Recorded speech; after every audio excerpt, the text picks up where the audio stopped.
it has in many sectors. You know, the time that probably, especially, I come from an organization which we deal with women on the ground, and we're trying to empower smallholder farmers, especially women, and specifically the word gender, in terms of moving the youth and the women, and even men, of course, because you can't rule them out.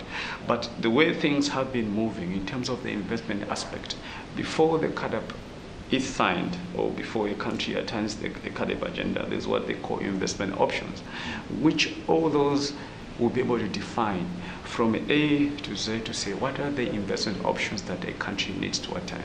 Now that, with a team that is working at COMESA and also AU and other regs, I think they've done a commendable job in terms of trying to advocate and educate people or governments to say, these are the options that you have.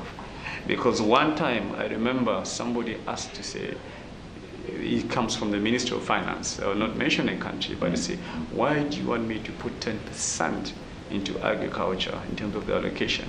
Well, I can be able to use the mining sector or other things, but without realizing that agriculture is a backbone of any economy.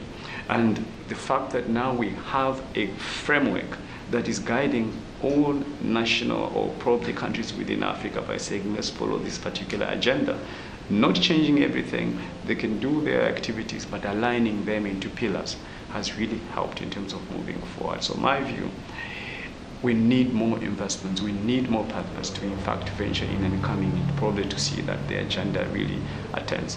For me, I would say the 10th anniversary is something that we need to do a monitoring and evaluation of saying, where have we not done well and how are we moving forward? So the opportunities are huge that we need to look for in terms of the economic development of agriculture.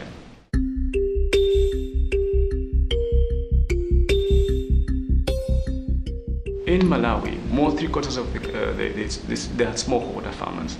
And those smallholder farmers, especially the women, they're always on the ground. And what we are doing is to try to see what capacity can we bring in terms of new investment options. What are the practical things that are working in different countries, which can also apply best into either Malawi or either Mozambique, whichever way. So it has really brought us and given us an opportunity for exchange programs. I would say there's a partner who was asked to say we needed to send the smallholder farmers from where we're working from, maybe to bring them to South Africa to see what are the best practices that has been happening. And all those, it is circled within the CAADP agenda, which we have been following with them. So it is an opportunity for us. We don't need to let it go, but we need to move forward with it. So the technical aspect, exchange programs have really worked.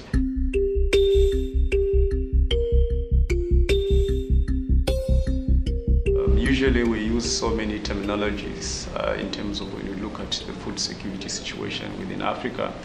You know, we have said that it was declared at a regional level, at the AU level, that by 2025 we would have alleviated poverty within Africa. But how do we attain that? There is an agenda framework that we're following, and which is the CAADP agenda. And I foresee now this is an opportunity that people are now knowing about it. I'll tell you, the smallholder farmers there in the villages, really, when you go to talk to them, they'll ask you, what is this CAADP you're talking about? We say, this CAADP is a framework. But you need to understand that whatever you're doing, either you fall in this particular pillar, you fall in this particular, but this is the guiding principle. So we need to do more, in fact, to reach to the ground. The opportunity that is there, it has controls.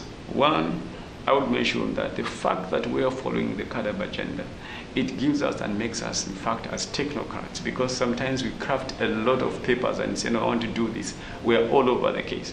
But because of that guiding principle that we have, it will make us definitely to say, okay, this is where we have done well, we have not done well in this one. How do we reach out in some of the gaps? So this 10th anniversary is not just a celebration, but it's also a monitoring and evaluation of seeing what have we done within the 10 years after the declaration of the CAADP agenda within Africa.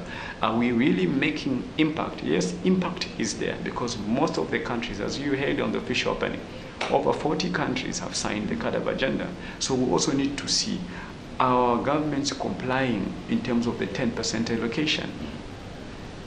Are we moving in that particular direction? So there's more to be done.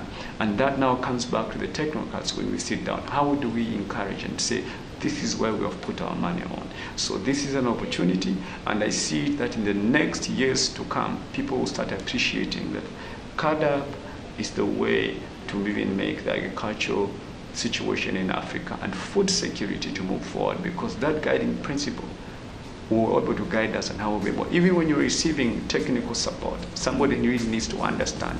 And that guiding principle, the Bible that we have for agriculture in Africa, is a CAADP framework.